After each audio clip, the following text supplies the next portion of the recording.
Bonjour et bienvenue dans mon journal de lecture. Aujourd'hui, nous revenons au journal de Charles Juliet. Nous voyageons au pays du long nuage blanc. Journal Wellington, août 2003, janvier 2004.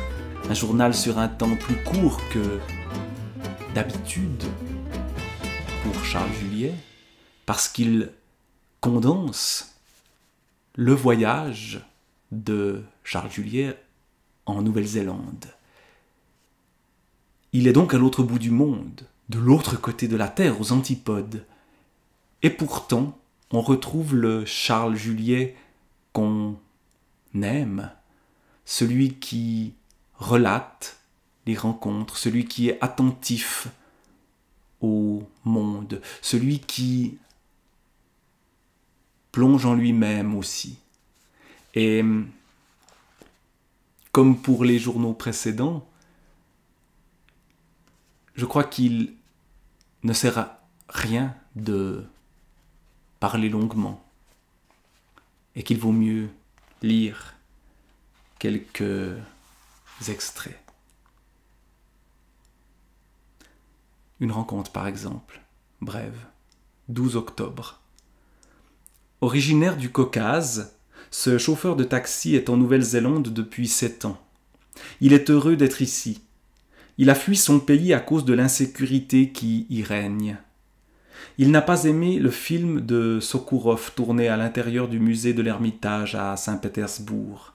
J'ai vu ce film, Russian Ark, tellement différent de son premier film d'une lenteur extrême, presque sans parole. Film d'une grande beauté formelle, mais que j'avais trouvé ennuyeux. Rapport à la culture aussi, rapport au fond assez simple. Charles Juliet ne s'embarrasse pas de grandes phrases, de grands mots, il relate. On en reste à cette écriture de journal, qui est une écriture au jour le jour, de notes prises, alors parfois évidemment un peu plus développées. Il rencontre des écrivains en Nouvelle-Zélande, comme ici, 27 octobre. Chaque année, un écrivain néo-zélandais reçoit une bourse qu'il envoie pour 5 mois en résidence à Menton, dans la maison où a vécu Catherine Mansfield. Hier, 5 d'entre eux, 3 femmes et 2 hommes, se sont réunis et j'ai été invité à les rencontrer à la City Gallery. Un sujet de réflexion nous avait été proposé. Écrire chez soi ou écrire hors de chez soi. Sujet intéressant. Le pays et l'endroit où travaille un écrivain ne sont pas pour lui sans importance. Et évidemment, dans ce livre-là, écrit très loin de l'endroit où Charles Juliet écrit habituellement, loin de Lyon, eh bien, cette question-là se pose directement à l'auteur. Quand j'ai commencé à écrire, j'avais la chance de disposer de tout mon temps. Et lorsque je me mettais à écrire, il fallait que je sois chez moi, seul, dans une pièce près des rares livres que je possédais. Pour surmonter l'angoisse que j'éprouvais à cet instant, j'avais besoin d'être à l'abri du monde extérieur. L'écriture tenait du secret. Et il ne fallait pas qu'on pût me voir occupé à fouiller en moi-même. Les années passant, j'ai beaucoup évolué. Mon rapport à l'écriture s'est fait moins âpre, moins angoissant. Et maintenant, je pourrais travailler hors de chez moi, dans un café, un train, ou assis au pied d'un arbre, en pleine campagne. Mais j'en parle comme d'une supposition, car en réalité, c'est encore mon bureau que je préfère à tout autre lieu. Quand un travail de longue haleine demande qu'on reste jour après jour à sa table pendant des heures d'affilée, c'est évidemment chez soi, dans un appartement douillet et protégé du bruit, qu'on jouit des meilleures conditions pour écrire. Je suis maintenant à Wellington, à 20 000 kilomètres de chez moi, dans un pays où l'on parle une langue qui n'est pas la mienne, et où à tout instant, tout me rappelle que j'y suis un étranger. Mais travailler là ne me pose aucun problème. s'il en est ainsi, c'est sans doute parce que je ne me sens pas isolé, que je suis bien logé et que je suis pleinement heureux d'être ici. Je suis pleinement heureux d'être ici. C'est si loin du Charles Juliet du début, de ces ténèbres en terre froide, les premiers journaux si désemparés d'un jeune homme désespéré. Eh bien, là, on retrouve cet apaisement, cette simplicité trouvée au fil du temps par Charles Juliet.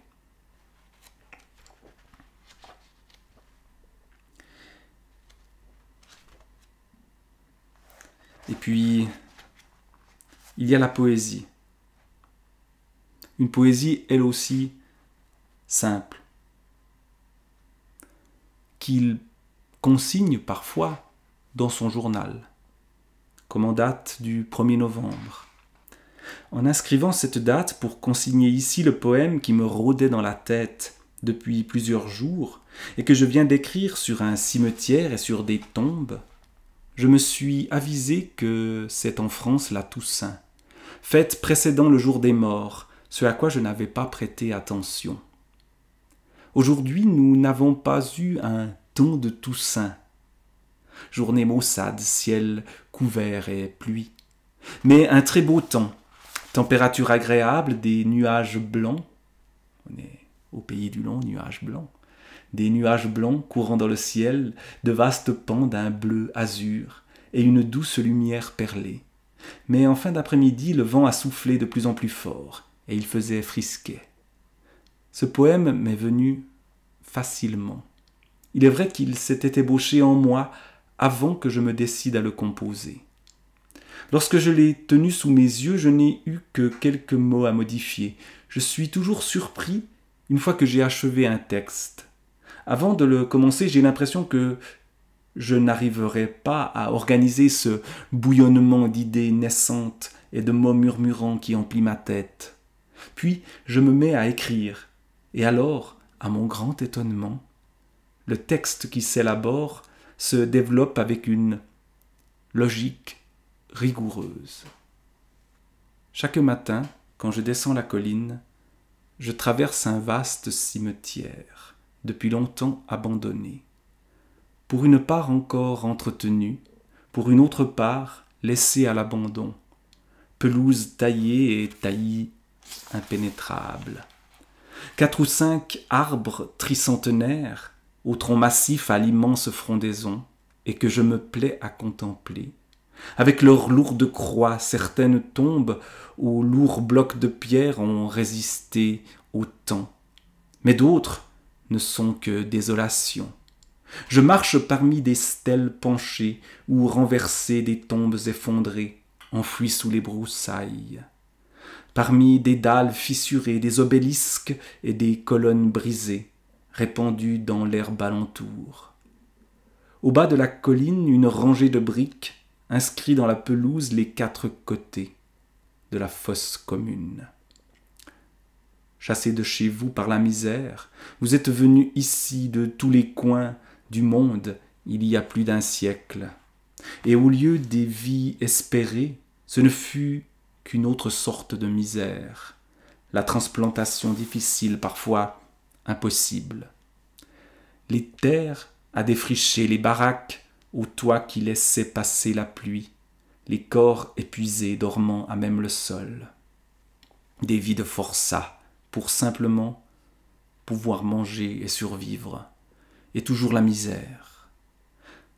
Toutefois une misère combattante, plus jamais ses regards éteints par la fatalité de l'impuissance et du renoncement. Mais la détresse que traîne tout exilé qui n'a plus de racines vit loin des voies amies, des doux paysages de l'enfance, la mère laissée là-bas et bientôt morte en ce pays, jamais revue. Mère au visage estompé mais toujours ô combien présente. Vous avez contribué à construire ce pays, mais de vous ne subsiste que ces grilles rongées par la rouille, que ces pierres rongées par le temps, ces épitaphes que je lis en passant quand les lettres n'en sont pas totalement effacées. William Henry, died August.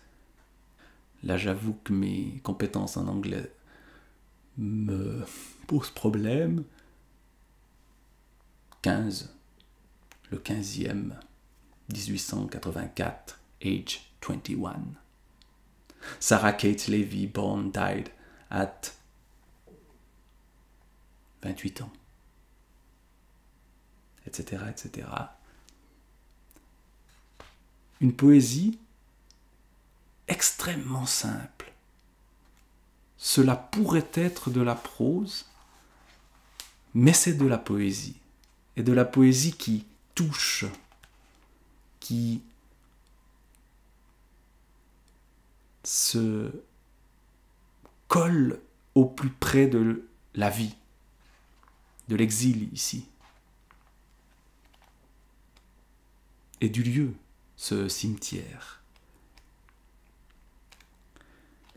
Et le voyage va évidemment s'achever. Le départ va être non pas une déchirure, mais quand même, 12 janvier, notre départ était fixé à une heure assez matinale. Pourtant, des amis sont venus nous dire un dernier adieu à l'aéroport.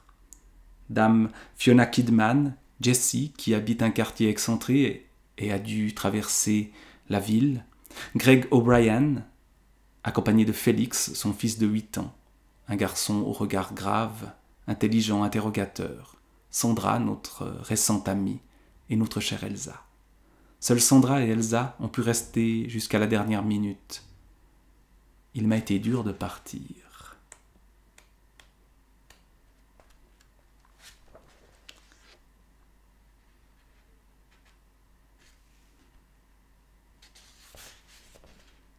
Quoi qu'il arrive, reste droite, reste vivante, continue de grandir. C'est ainsi que se termine, au pays du long nuage blanc, ce journal de Wellington par Charles Juliet.